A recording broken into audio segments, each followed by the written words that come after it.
Greetings, ladies and gentlemen. It's Rockwell Stock Country with the weekly comic book roundup, and hey, on time. So, we got a little more than a dozen books this week, so let's go ahead and get started. We'll kick things off with Avengers number 15, continuing the Vampire Civil War story arc. And, well, I'll at least say this much: they didn't kill Ghost Rider, and I bought the book, so I know. Anyway, so where we left things off, the Hellhound had turned Ghost Rider into something even Ghost Rider into something worse,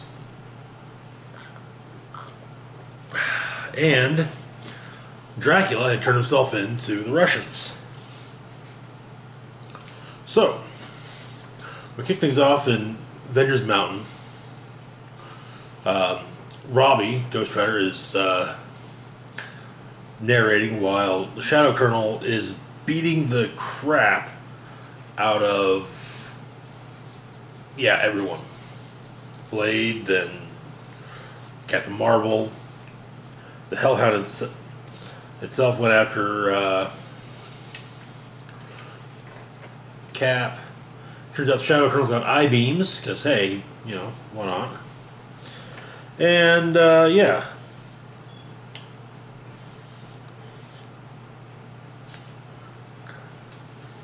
so so the Shadow Colonel, his dog, and the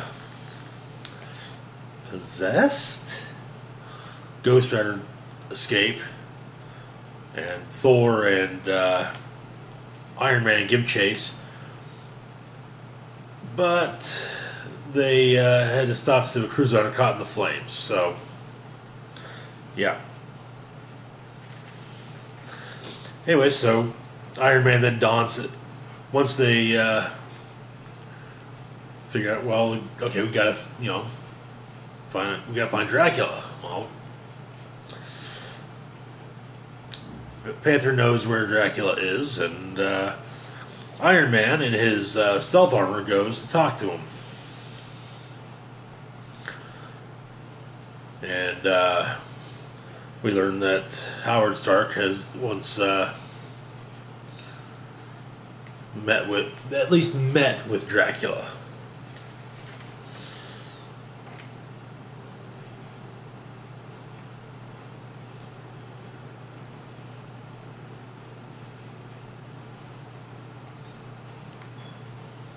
But Dracula engineers a riot, and, well, Iron Man opts to help the Winter Guard out with taking care of it. Meanwhile, in Madripoor, Shadow Colonel and his people kill a bunch of some more vampires. And the Colonel explains that his entire thing is that vampires need to be back on top of the food chain.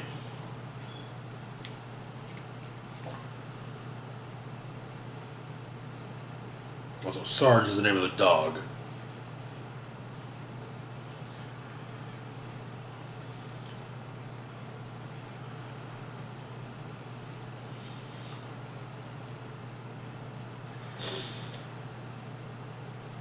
And he has a trimming. Apparently, he took a trimming once of Man-Thing, and he's growing it, which he calls Boy-Thing. And the Shadow Colonel takes Ghost Rider to a room full of vampire children, and say, "Hey, burn them. Be the monster I need you to be."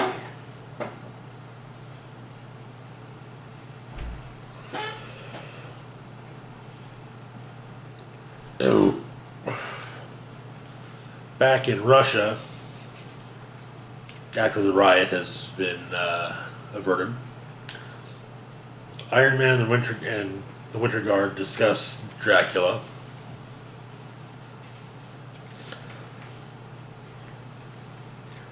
And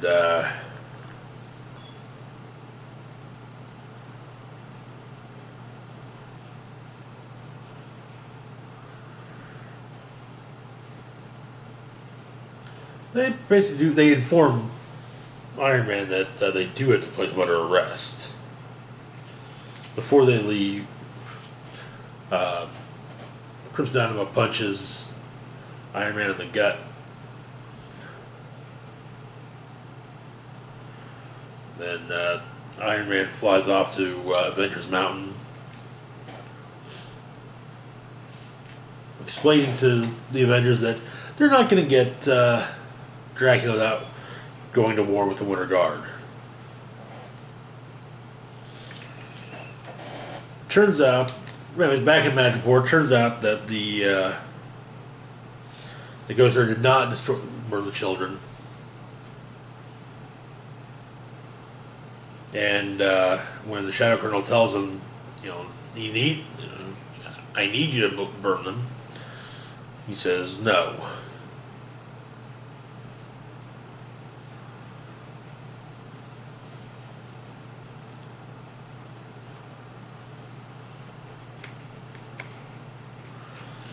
And before the Colonel can take care of the children himself, the Avengers show up.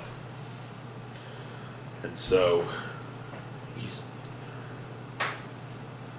Shadow Colonel then says, okay, fine, you know what? Kill the Avengers instead. I'll take care of these kids. Alrighty. So that's Avengers number 15.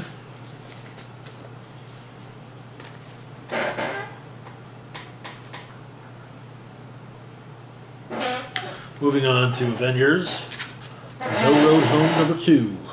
Let's see something real quick. Okay.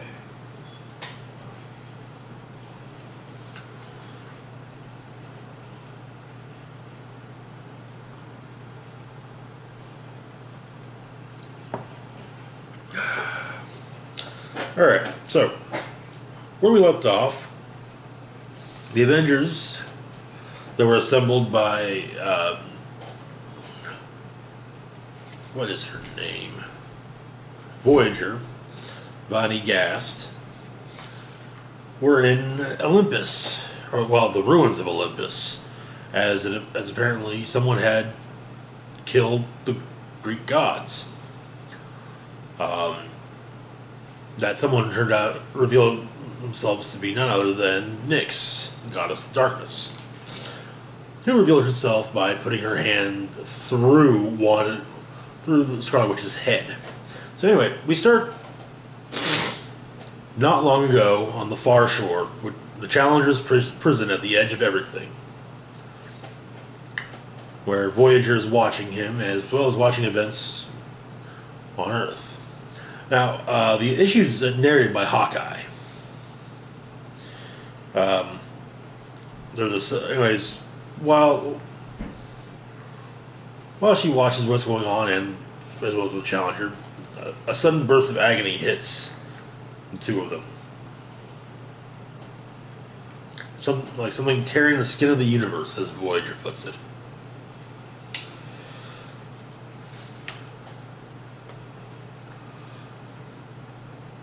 And we watched the death of the Greek gods at the hands of Nyx and her. How did she put it? Nyx and her people.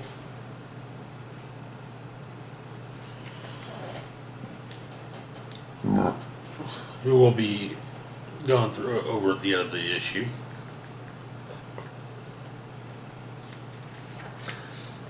Right, we see them getting killed off until Zeus is interrogated and then killed. And then it turns out she's responsible for letting night fall on everything. Or everywhere at once. We cut back to now. The Avengers are there, ready to go. Um, Nyx, yeah, she's a formidable foe.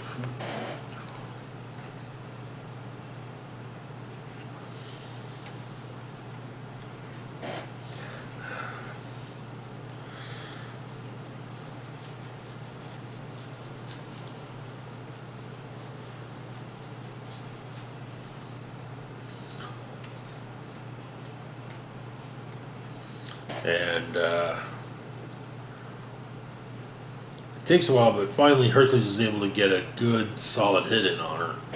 And then Voyager sends everyone to various points, except for herself. Clint wakes up in a hospital bed.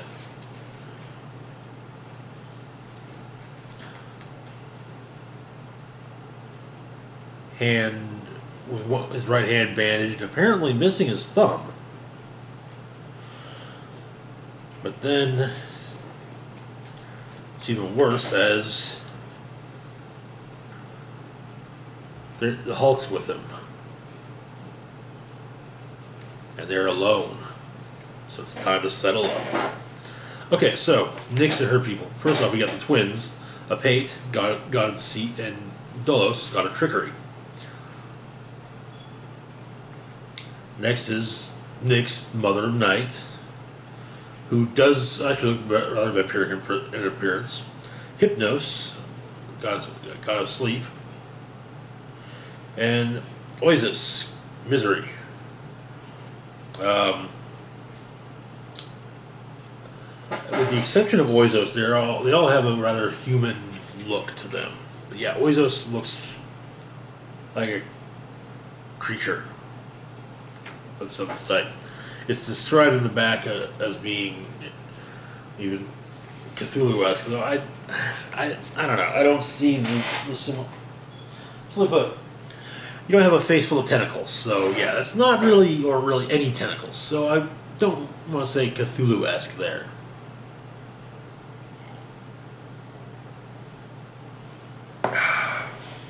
Next up, we've got Black Widow number 2. What we left off with Black Widow, she was in Madripoor hunting down a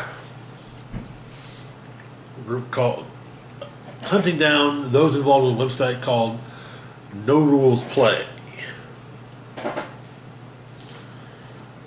Or No Restraints Play. That's it.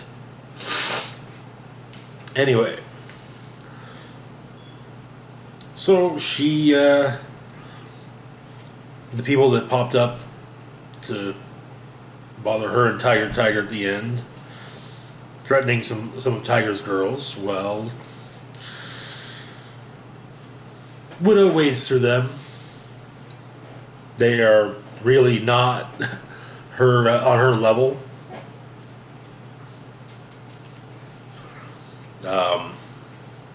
She states that tearing through them, she feels more alive than she has in years. But anyway, she continues to make her way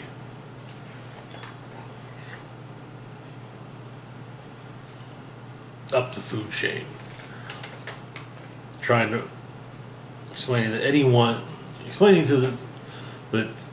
involved with No Restraints Play is on her list.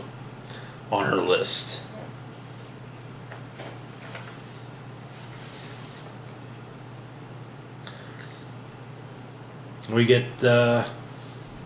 see some basic people deal with each other, and we get Widow listening in on various conversations in the Madripoor. Then finally, at a pool hall, the guy says that he's a member of No Restraints Play. It's the best money he's ever spent. And yeah.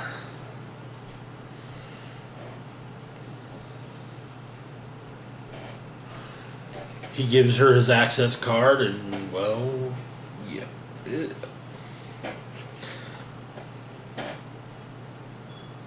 Pretty sure him and her buddies are left dead. The access card is then given to Tiger's IT guy, who's trying to go through it, but they are smart. And an old woman comes and asks, takes Widow to see takes Widow somewhere. A girl washed up on Jericho Beach. Her arms gone. Her hands gone.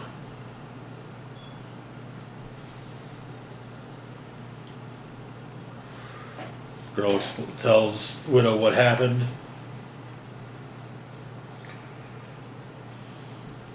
Widow tells the mother that she has a friend who will get in touch about some prosthetics for her girl.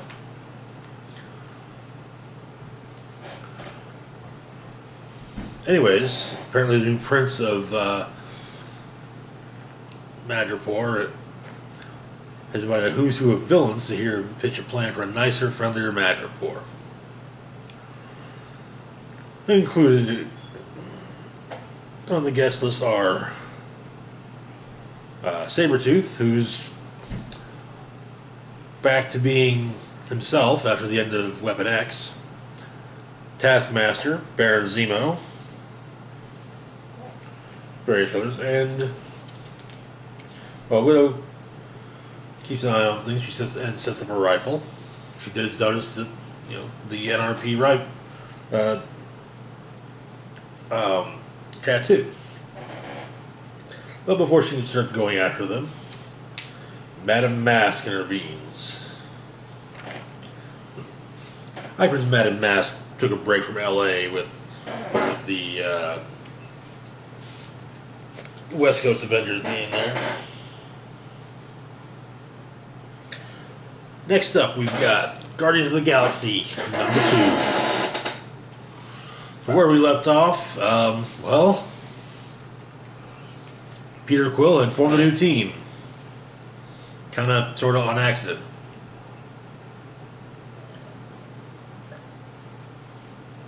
Also, the will of Thanos had been read.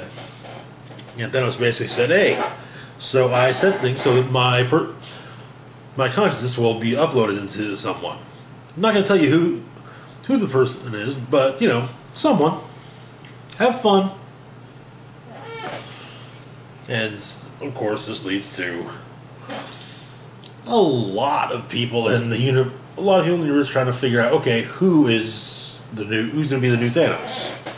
And how do we find them and kill them before that happens? So, start off with Star-Lord talking, drinking, talking some more. Turns out he's talking with Kitty Pryde, and it takes place before the X-Men disassembled.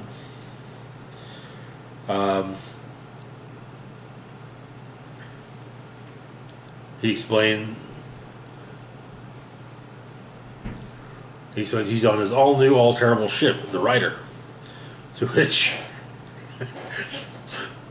immediately Kitty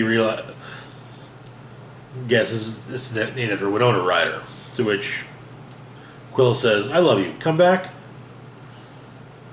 Though he says he's kidding, and he knows he missed his chance and got the wedding invite, and Mazel Tov. Klaus is a good dude. He didn't hear about that part though, obviously. Even with the brief period he was on Earth recently. She does point out some things. Hey, where's Thanos' body get taken? His opinion is, I don't know. Turns out that the Black Order is roughing up the Collector, looking for Thanos' head. Turns out that The Click has been granted immortality by Mistress Death. And he also, congratulates Hela on taking back Hell.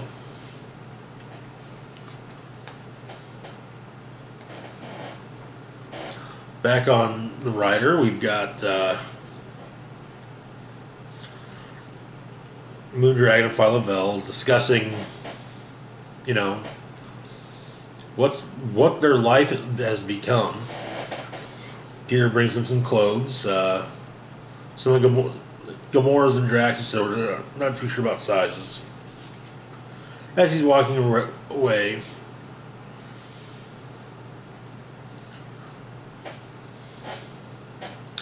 he walks in on a fight between Cosmic Ghost Rider and Groot, with Beta Ray Bill saying this is absurd. And apparently, Cosmic Ghost Rider's sliced off a whole bunch of little Groots who are saying, "I am Stab."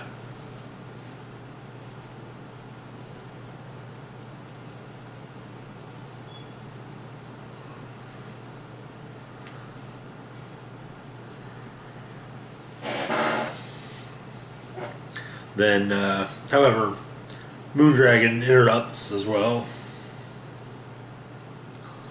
And everything's lined out. And Cosmic Ghost Rider explains who he is to Star-Lord, saying he's Frank Castle, Ghost Rider, Herald of Galactus. It's a whole alternate future thing. To which Star-Lord replies, "Yeah, that tracks. I don't like any of those things." Anyway, so Cosmic Ghost Rider leaves.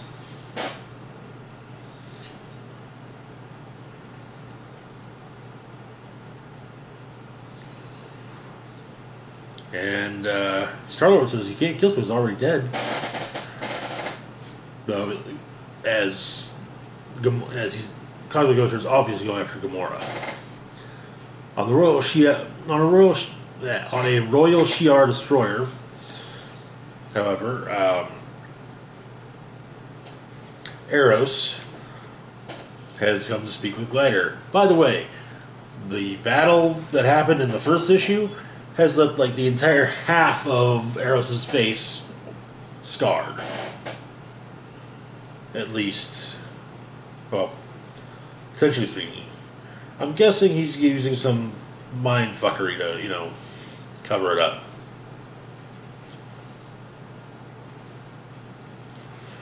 And so, while sitting around in a classic 90s Professor X hover chair, though silver, not gold, another group of Guardians is put together, including Cosmic Ghost Rider, Wraith, Nebula, and it pretty much does come to realize that there's one person that would know where Gamora is. Richard Rider, Nova. So they're going to go after Nova, roll him, and try to figure out, hey, so what do you know where Gamora's at? And he's always like, fuck you, I don't know.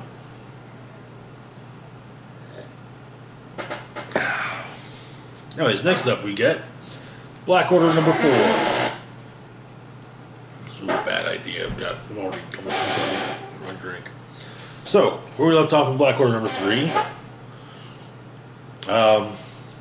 Richard Rider of the Nova Corps had been changed and was heading towards the planet that the Order is on. So, the Black Order fights the changed version of Nova aboard a Cenarian Empire freighter, which is transporting rare Ducium ore to the Empire. we end up learning the origin of Black Swan.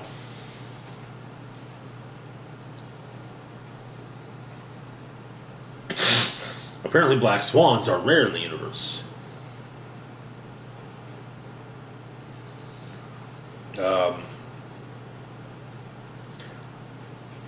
Anyways, Nova gets called away and the ship crashes. However, there are more troops headed their way.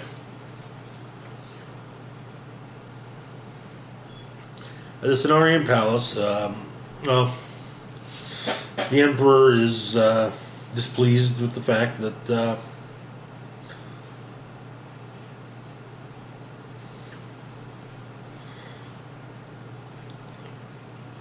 well, his right-hand man has been distracted after the death of his brother. So anyways, Nova comes in and he's not happy about being warped, but it turns out that the Emperor controls him now, so that's all well and good. So, at the new Rebel base, the Black Order and the Rebels discuss a plan to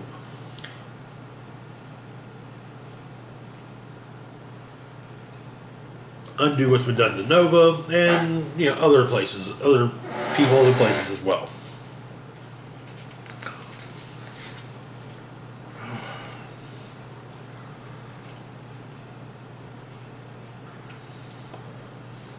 However, that there is a spy, and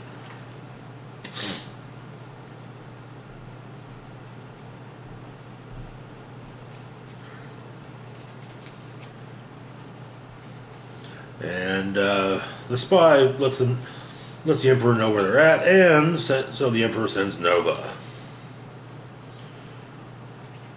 Who, yeah.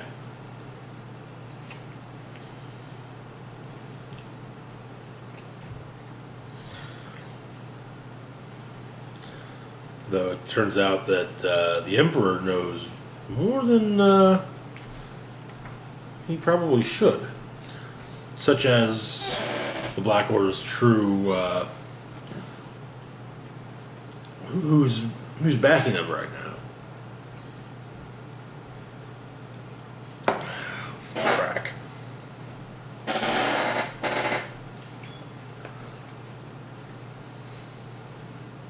Right, Nova managed to get through, and he takes the leader of the rebellion back to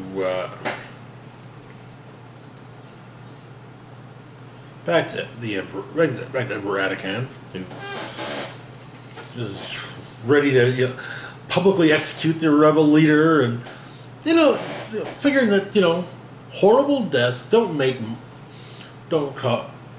are an excellent deterrent. After all, the people see a person killed in this horrible way, and they say, "Hey, I don't want that to happen to me."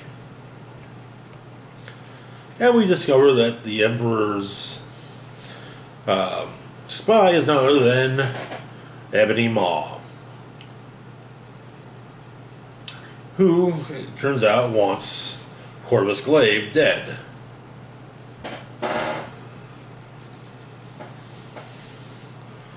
So yes, betrayal and all that fun stuff. All in a day's work for the Black Order.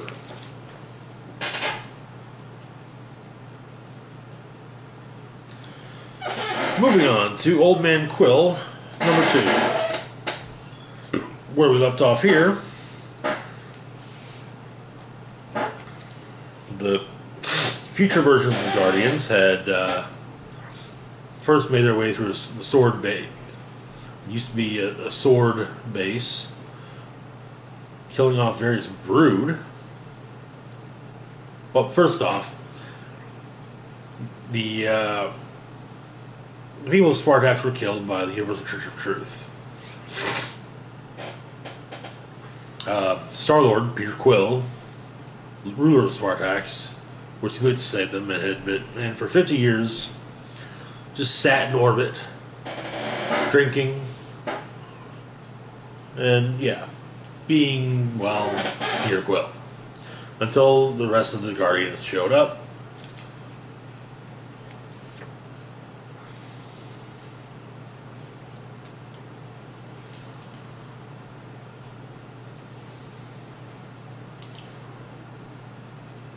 And they've got a mission for him.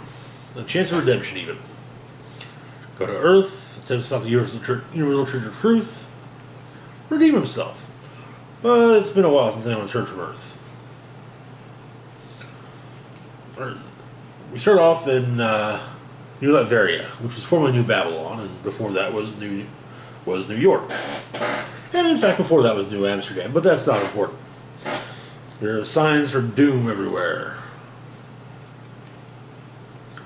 However, someone in the audience does not want a Doom's food stamps or Doom meals, and tosses a Molotov cocktail at the Doombot. And so everyone there has to be destroyed because, well, they can't know that they were actually doing Doombot and not Doom himself. Anyway, so the Guardians and their guide are wandering through the wastelands, and they finally see some water, and Peter runs to it, drinks some, and then realizes that in the top part of that there's a severed head in the water as well. So yeah.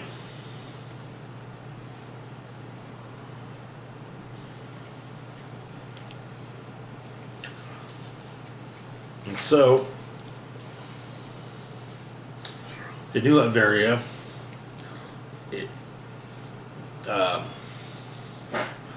Doom and Madame Mask are discussing security with Doom's chief of security.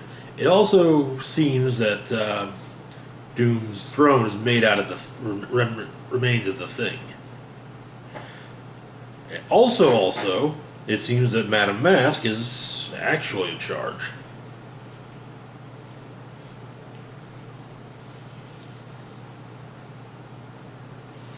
In Horse Creek, Wyoming, the Wrecking Crew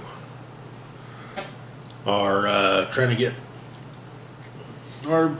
to get protection money from locals. However, before they can, the Guardians interrupt them, and yeah.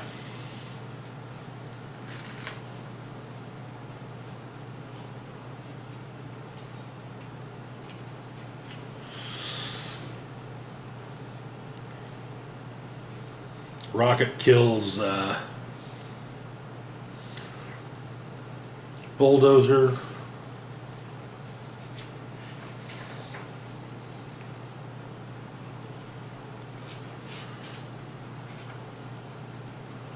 Gamora kills, or at least takes down Thunderball. Drax kills Wrecker. Well, the people kill Thunderball. And Pile Driver, who's actually the grandson of the original Pile Driver, is taken down by Star-Lord.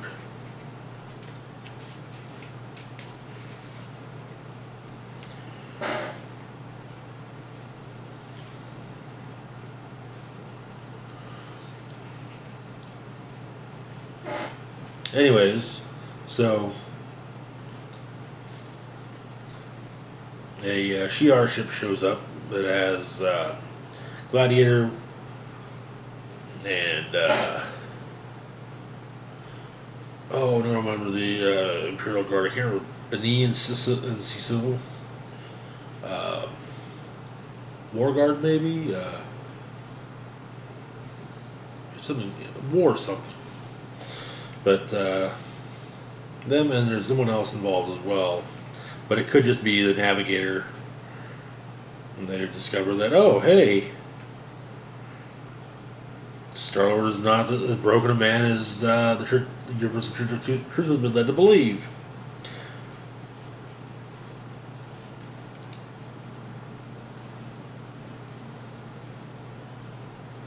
And so Gladiator said orders that they found the next planet for the Church to cleanse, Earth. moving on to Uncanny X-Men number 12. So where we left off, the X-Men are dead. Except for Cyclops and Wolverine. Cyclops, it's a very public statement saying, hey, the X-Men, anyone out there, any X-Men out there, come meet me at the, at what's left of the mansion. Well, instead of the X-Men, he gets the Reavers, the Purifiers, and the Sapien League, and Wolverine. And so the two, Wolverine and Cyclops, take on the three groups, the three anti-mutant groups, and when all is said and done, Wolverine kind of says, come on, let's go. Anyway, so turns out that the ONE has a bunch of imprisoned mutants, and Wolverine and Cyclops bust in to rescue all of them. So they fight some Sentinels, but after cutting at one of them, Wolverine notices something. These Sentinels are bleeding. So they open up one of them, and Strong Guy,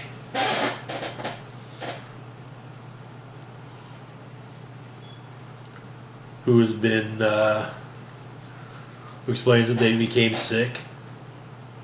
See, Strong Guy, Danny Moonstar, Sean Coyman, but Strong Guy explains that they became sick, and apparently, so Warlock infected them with the transmode virus. They became sick, and so Self's whole team became infected with the transmode virus. At first, Self thought the ONE was there to help us, but they were there instead to experiment on them. Anyway, so they get it. We go further in. Some more Jamie dupes. Some more Madrox dupes.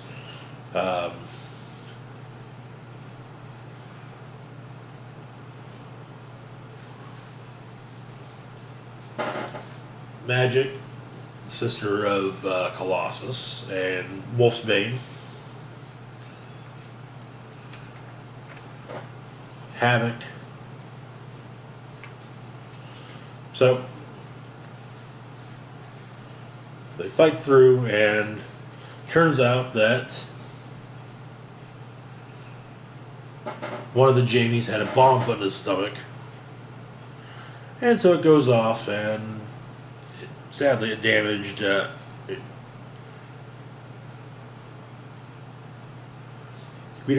Strong Guy did what he could towards the explosion. Luckily, the explosion takes out the field which is blocking Magic from, from teleporting out. So they make their way through, and they end up escaping. With all said and done, General Callahan shows up, and well, he's not too happy that the X-Men are apparently back.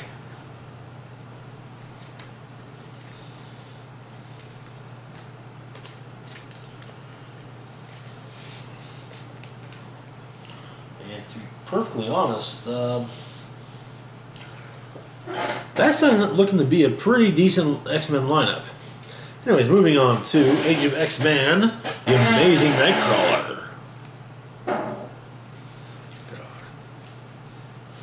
So, in the Age of X-Man, Nightcrawler is the most famous mutant in the world. So we begin Nightcrawler Magic, surrounded in a dystopian landscape, fighting their way through, and oh no, Nightcrawler's been injured by some sort of virus. It burns. And Callisto appears to explain to them that the infection spreads from the blood.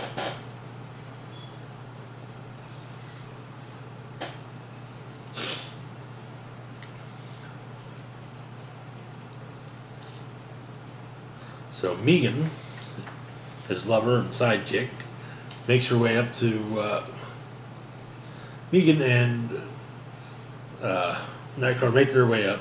Also, it should be noted that Nightcrawler has a red, some red face paint, which is, in fact, his entire look in this opening is reminiscent of Rage of Apocalypse.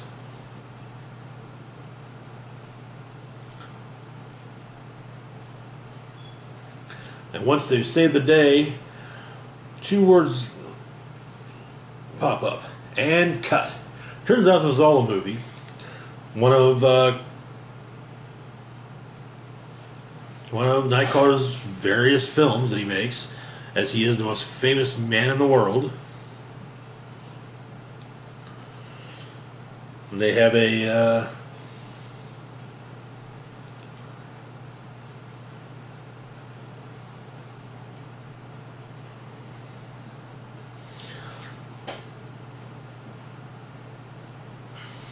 they have,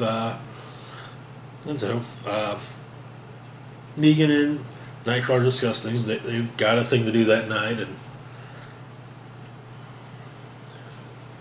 talks to Gene a bit about things, and he explains there's a reason he has a home, or he's got a room over at Studio X, for nights just like this.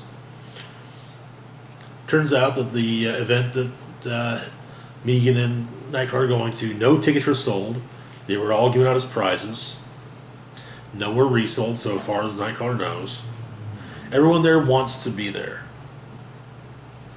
However, there's a young girl.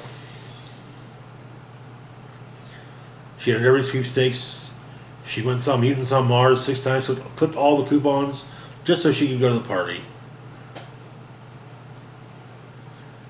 She says the world is perfect, she still wants more. Basically, she wants to go to the party. And so, the Crook says, okay, let's go. And so, we learn that Kylan, who was a former member of Excalibur back in the 80s and 90s, he is Nightcrawler's trainer. Magma also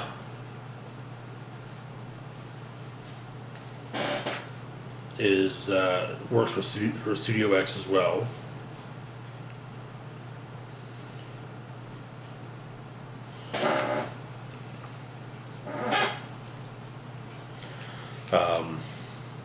Of course, the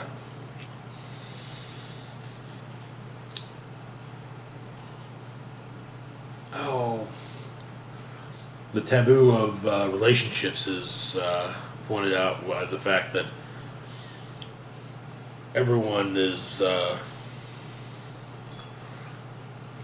turning their nose at the fact that the two of the Cuckoos, who are also involved with Studio X, flaunt to their their familial relationship. Anyway, Kurt puts on a show to make everyone forget about that.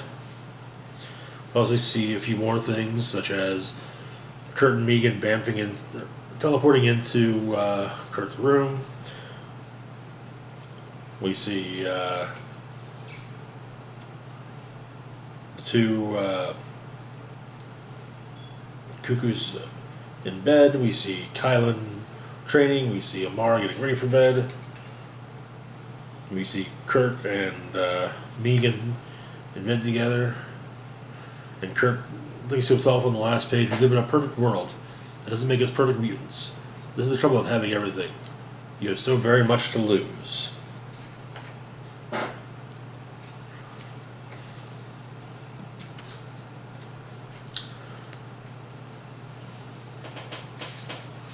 That's another installment in the Age of X-Man story arc going on in the X books right now. Moving on to the return of Wolverine number 5, finally. I'm guessing that it was all the length of it, as well as the fact that McNiven was doing the artwork again, is why it's delayed.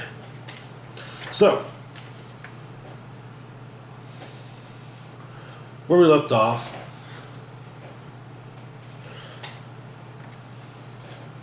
Wolverine had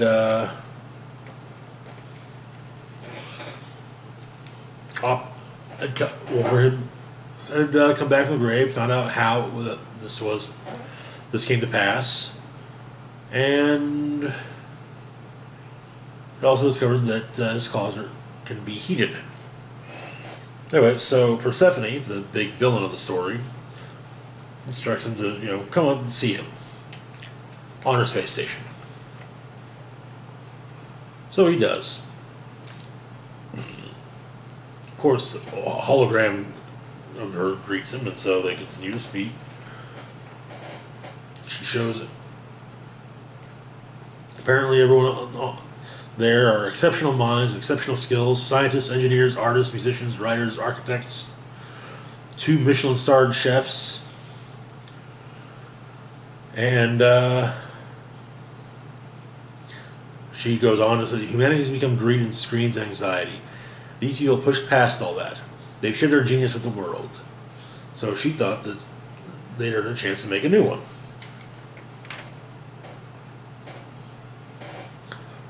And then she goes on to explain she weaponized resurrection.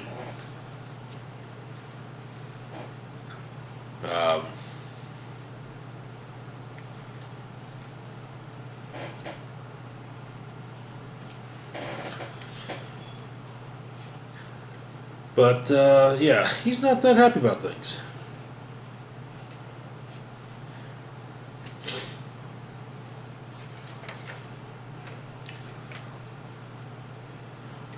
But he ends up,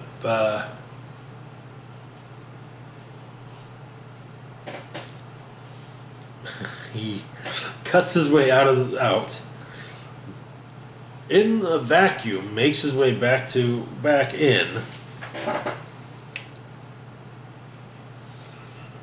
And, yeah. It's explained that the satellite, in fact, the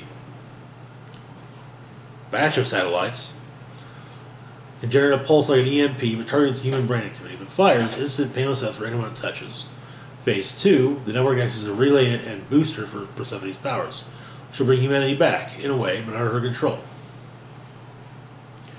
And so, Wolverine tells the guy that tells him all this is, okay, can you crash the satellites? And says, if I do, Persephone, you'll kill me. And Wolverine says, yeah, well, guess what? If you don't, I'll kill you. So there's still one satellite left, the one they're on, which can do everything, all of that. So he makes his way through various soldiers. Eventually, as Zagreus, who's the number one henchman, who seems to be Persephone's number one henchman, is kicking his ass, Wolverine lets lets everything out. He stands up and says, Zagreus, I just remembered about 1,000 fights I've been in. 10,000. Guess how many I lost. And he, he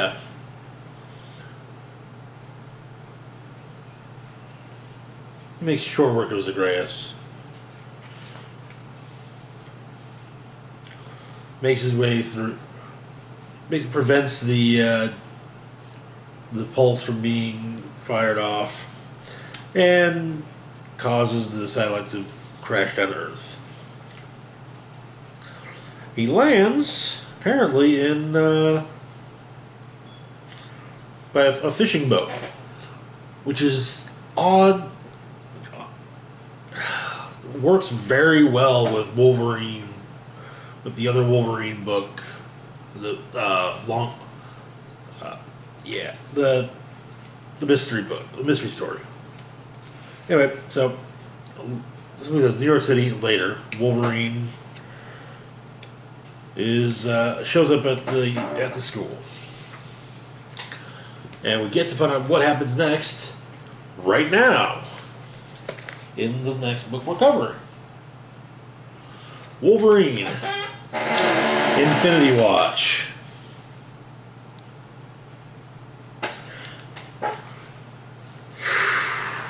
Oh boy. Now this actually does clear up. Okay, I went into this with rolled eyes and expecting the worst dumb Wolverine story I've ever read. I was actually pleasantly surprised as it put things into it placed things better for me. So, we get some narration. Wolverine's lived a lot of lives, died as many deaths. Some deaths were spiritual, some more literal. But his heart is pumping again now. So anyway, he arrives at the mansion. He's gonna knock on the door, and Jean opens it. They hug, and while they're hugging, Wolverine says, "Damn it!" pops his claws and stabs her in the side. Because it's really Loki, and the mansion is gone. This is in the aftermath of that XMan Disassembled.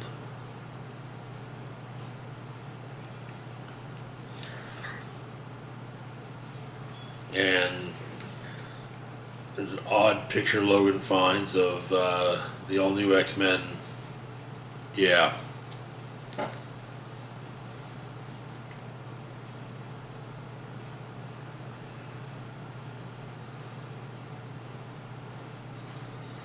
Anyway, it turns out that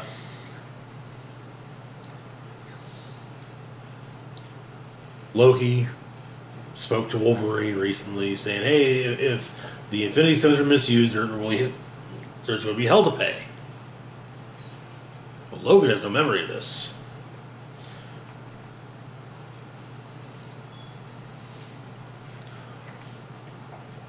But it turns out that there's another Logan. Future Phoenix Logan. Yeah, the one that popped up in, I think it was Avengers number 10, or popped up recently in the Avengers. He's got, oh god, he's got a bandolier of beers, and well, Logan takes one. Also, he's got a beer wagon, because what good is all the power if he can't enjoy it.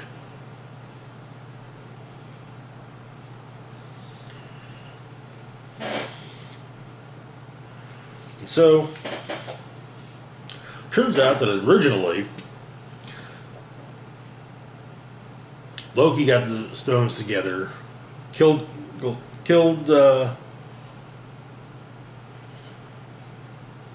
Thanos, and yeah, then went to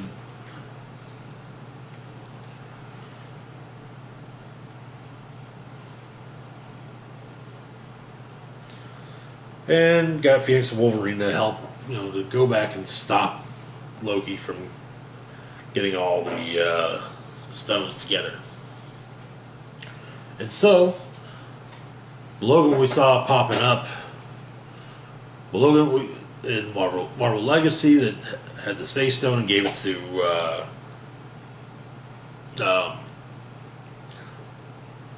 Black Widow, the one who made various appearances here and there throughout the Marvel Universe. Yeah, that was a younger, depowered version of Phoenix Wolverine. And he gives and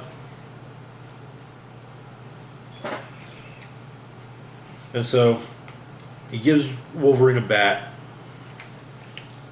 tells him to protect Hector. Loki tells Wolverine what happened during Infinity Wars. And it turns out that while 5 of the stones did leave Earth, one of them did, if you'll recall from Infinity Wars Infinity, come back to Earth and bonded with a death row inmate. Man by the...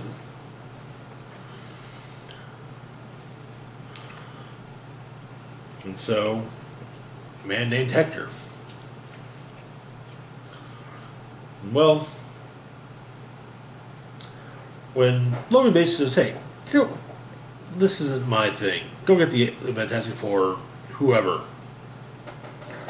Shortly thereafter, the Chitauri Warbringer arrives on Earth with a Nova Corps Centurion in hand.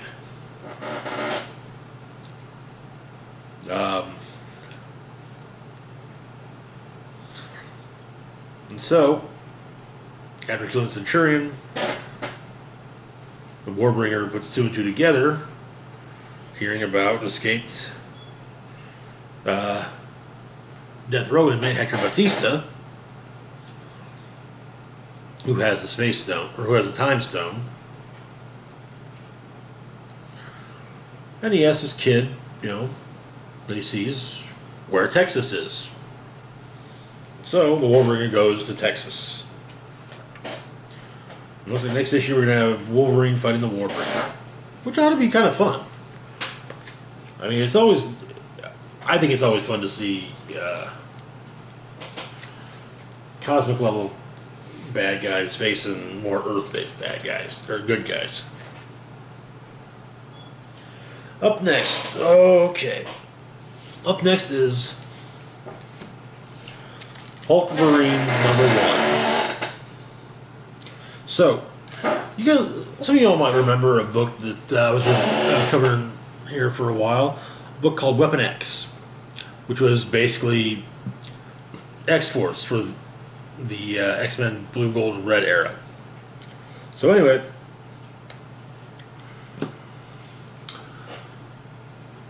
an early story arc in Weapon X was a crossover with Totally Awesome Hulk, and basically the Weapon X program took some Hulk DNA and some Wolverine DNA and mashed them together and got Weapon H. It's a gray Hulk with adamantium claws. Because why not? Anyway, so not a book I was reading on the regular.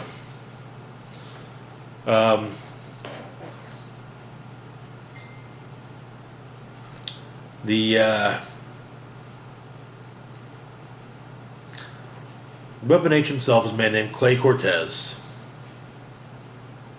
who has nanotech adamantium in his skeleton, gamma energy in his blood, and healing abilities. But he went rogue. He basically said, "No, I'm doing my own thing. I'm going to be a hero, or at least not a bad guy." So we start off with federal agent going to speak to the leader, explaining, "Hey, Hulk's back. Here's some information."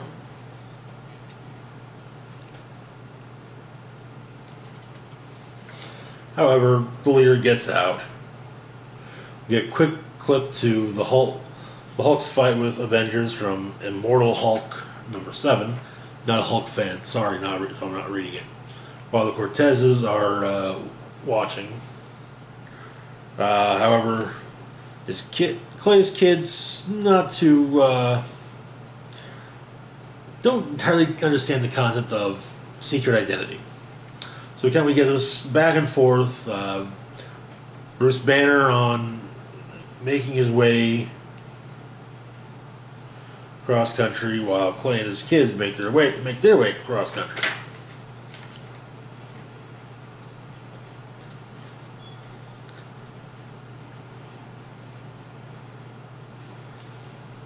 But Clay starts sneezing.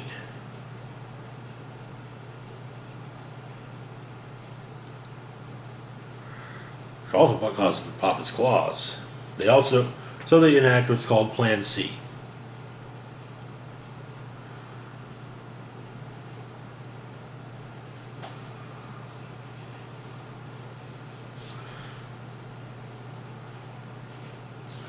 Plan C, however, involves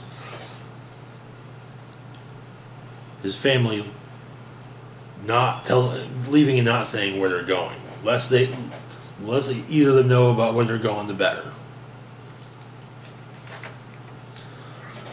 So Banner makes his way to Cortez's house and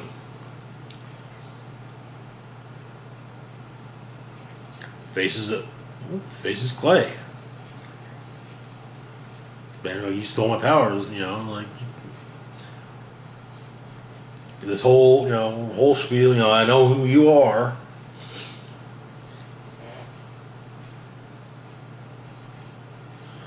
But let's see, apparently they're cold.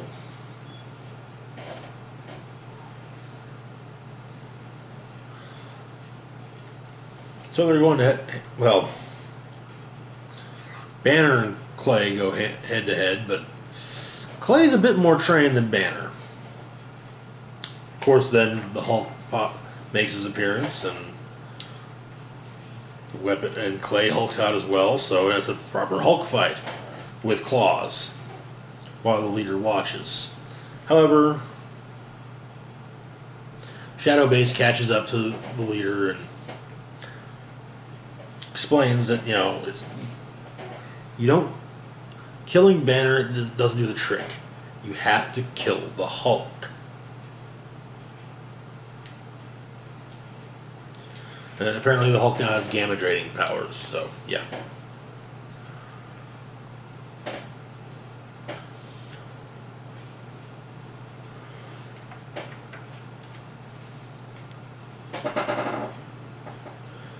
But now, while draining the gamma rays from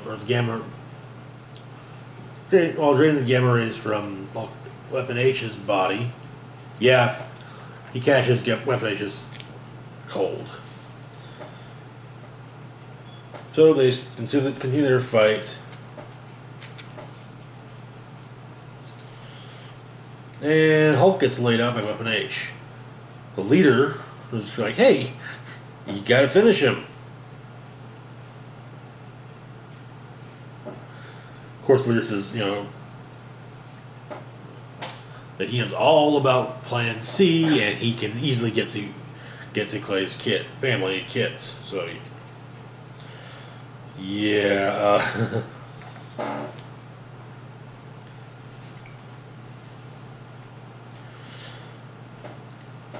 Clay de-hulks and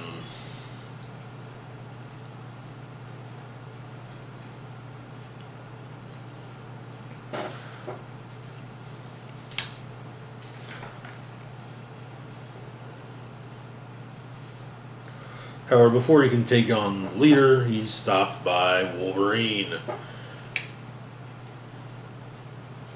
who wasn't butting on someone else's fight, but he makes exceptions for chumps who were biting his style.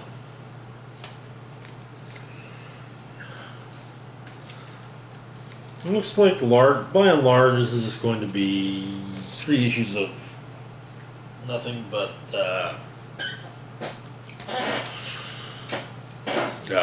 fight scenes. Next up, we've got Miles Morales Spider-Man #3. So where we left off, Miles and the Rhino were working together to rescue a bunch of kidnapped kids. And then Captain America joined in. So, they explain what's going on with Miles standing up for Rhino and hey, we're actually working together on finding these kids. Also, a congresswoman has asked Cap to get involved in missing kids. And so, turns out they're being held in a former, an old SHIELD facility that was designed to hold mutants. Just hold them. if the need came. It's not the only place, but some people, including Cat, managed to get it shut down. At least the one in Brooklyn shut down. And so they team up.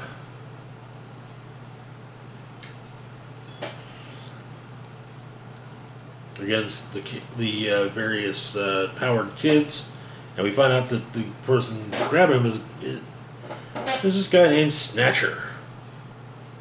Snatcher could take control of people. However, apparently taking control of Cap is using every bit of power he's got, and so Miles and the Rhino are able to get the kids out of there. At least, and then Miles stops Snatcher. However, turns out that he's controlling all the kids now, point guns at each other.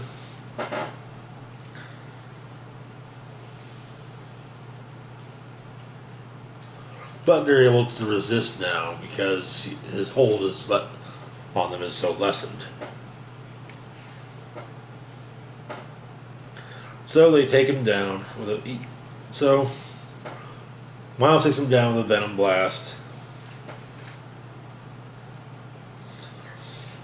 And while everything's being discussed about what to do, Cap gets informed he's needed in Romania, which links into Avengers number 14. And Miles, the girl he's into, and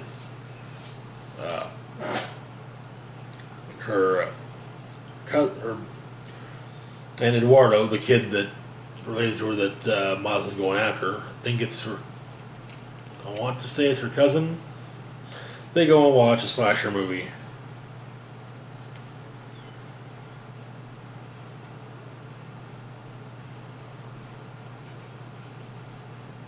Bloody Lake. Alrighty.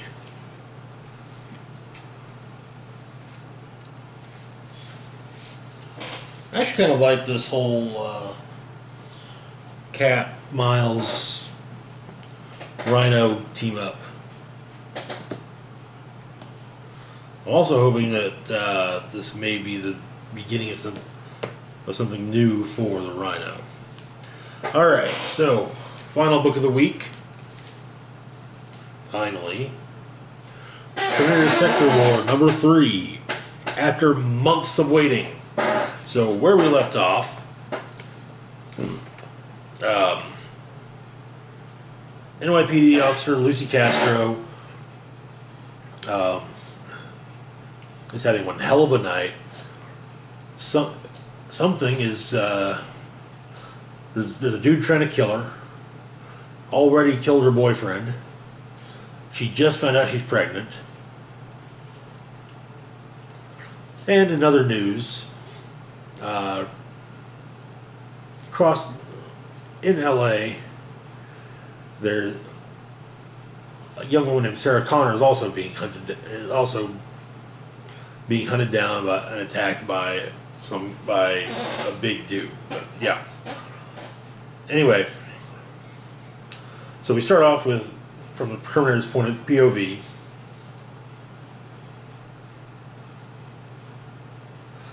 He manages to pick up little bits. Figures out where she is.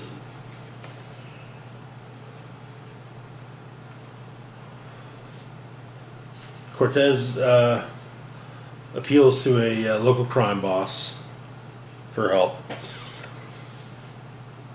And it's kind of hey, I help you, you help me. Of course, what he wants is evidence. Physical evidence of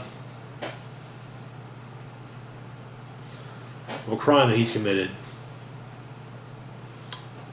gotten rid of.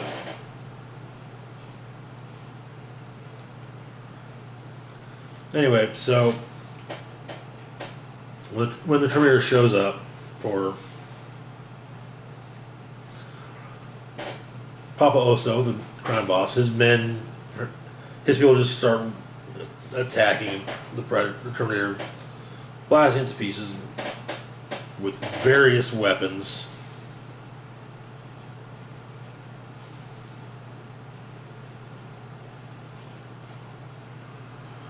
And of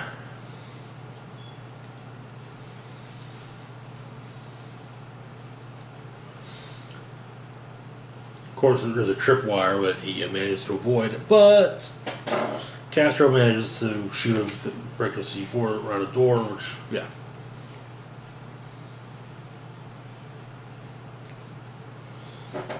Then, having blasted all of its skin off, the Terminator explained, after having blasted Terminator's skin off, the Terminator explains who she is, what's so important about her. In 45 years, her daughter will participate in a successful operation against critical Skynet defenses in the war against the humans, along with Resistance leader John Connor in the year 2029.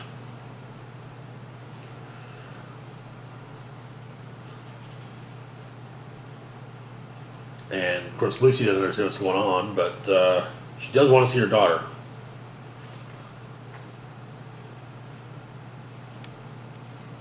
So she jumps down onto a pile of mattress. She manages to land on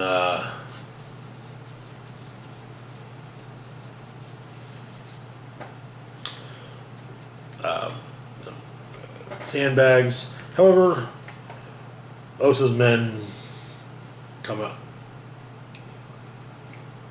But they're trying to kill the machine. But yeah.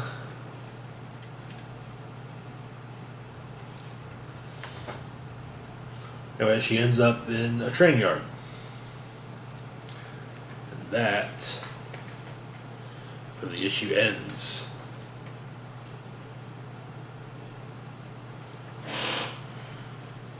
Hopefully, we'll be getting another issue in a month, as opposed to, what, 6 months? Anyway, that's it for this week's comic review. Tomorrow we'll probably be doing another Building the Team for this coming week's event.